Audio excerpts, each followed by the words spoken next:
Keindahan alam pesisir Nusantara bukan hanya bisa dinikmati panoramanya saja. Hasil alam pesisir juga sangat berlimpah. Bermacam teknik dan alat tangkap ikan tradisional dipadukan untuk bisa mendapat ikan dan biota air dari kawasan pesisir. Mulai dari penggunaan jaring, alat dan teknik memancing yang unik, serta cara tangkap menggunakan tangan kosong bisa dilakukan di daerah pantai.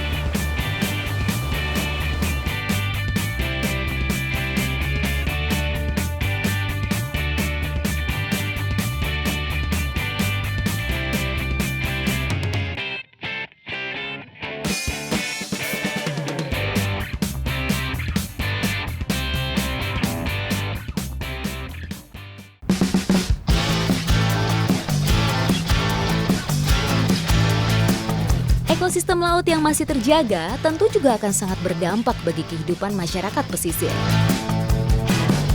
Sero merupakan alat dan cara masyarakat pesisir untuk mendapat hasil ikan yang berlimpah. Sero ikan umumnya dipasang di wilayah pesisir yang memiliki kedalaman air 3-5 meter. Bahkan tak jarang sero juga dipasang di sekitar muara. Pemasangan sero tidak boleh sembarangan. Biasanya ditempatkan di daerah perairan yang menjadi jalur migrasi ikan mencari makanan.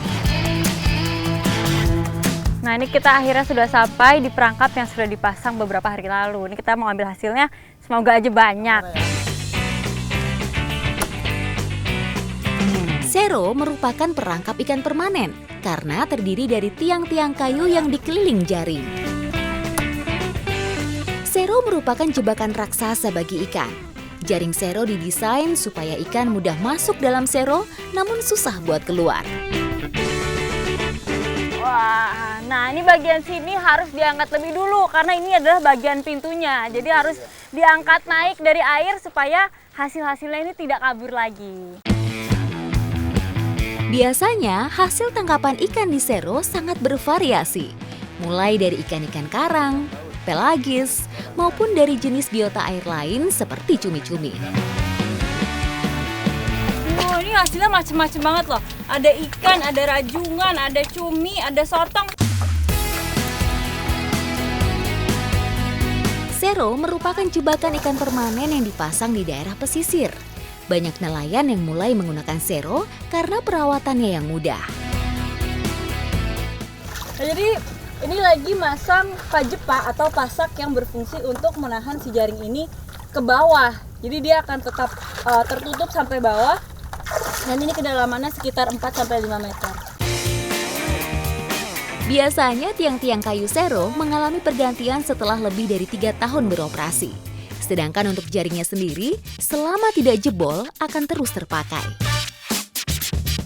Pengambilan hasil sero biasanya dilakukan ketika air laut surut. Karena saat air laut surut, ruang gerak ikan menjadi terbatas. Sehingga hasil yang didapat bisa maksimal. Wah, banyak ya, Pak? Banyak dapatnya. Wah, ini pantas aja untuk melakukannya harus bersama-sama. Karena emang hasilnya banyak seperti ini, jadi ngangkatnya tuh harus bareng-bareng. Ikan atau biota air yang terperangkap dalam sero biasanya berukuran layak untuk dikonsumsi. Saat ini sudah banyak sekali daerah pesisir di Indonesia yang menggunakan sero sebagai alat tangkap ikan. Dengan adanya sero, nelayan bisa mengurangi biaya bahan bakar perahu untuk melaut dan tidak perlu menghadapi resiko jika alam atau laut sedang tidak bersahabat. Biota laut hasil tangkapan sero biasanya untuk mencukupi kebutuhan sehari-hari saja. Jika hasil melimpah dan berlebih, maka itulah yang nantinya dijual para nelayan sero. Nih, dibonusin ikan Ya, nih, yang Pak. gedenya. Ya. Tuh, yang gede-gede. Ya, makasih lah Mas ya. Ya, Nanti besok makasih, kalau dapat Pak. lagi saya kesini ya. Ya. Oke, yuk Makasih, makasih Pak. ya. Nah, ini apapun hasilnya, berapapun hasilnya, tetap harus disyukur ya, Pak. Oh iya. Ini juga masih ada sisa sedikit, bisa kita olah. Ikuti jejak saya, jejak petualang.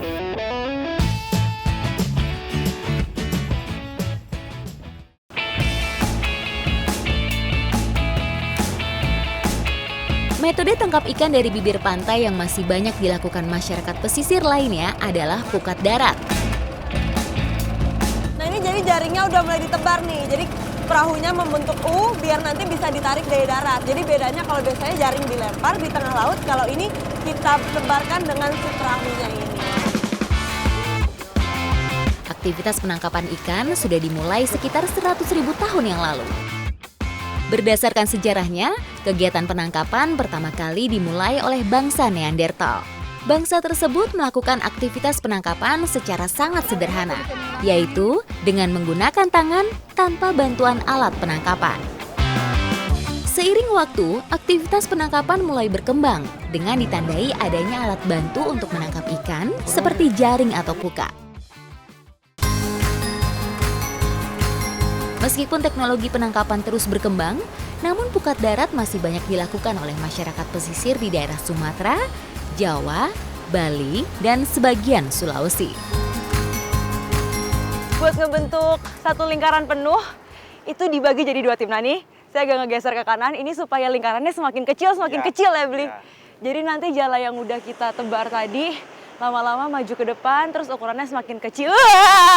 Terus gepung ikannya.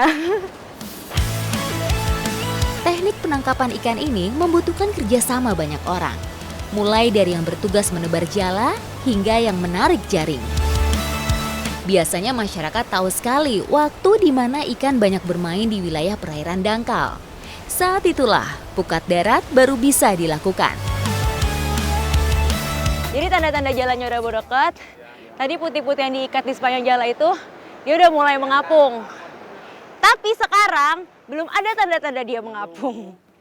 Jadi ini masih panjang sekali. Udah pada sarapan belum ini? Wes, belum, tapi kuat-kuat banget. Saya udah sarapan kalah ini. Pukat atau jaring yang sudah membentuk setengah lingkaran, kedua ujungnya akan menyatu sehingga ikan-ikan tidak bisa lepas. Tadi Belinya kan bilang semuanya belum pada sarapan? Belum. Di sini biasa setelah dapat ikan baru sarapan. Mewah banget sarapannya, cumi-cumi. Dapat ikan, ramai banget.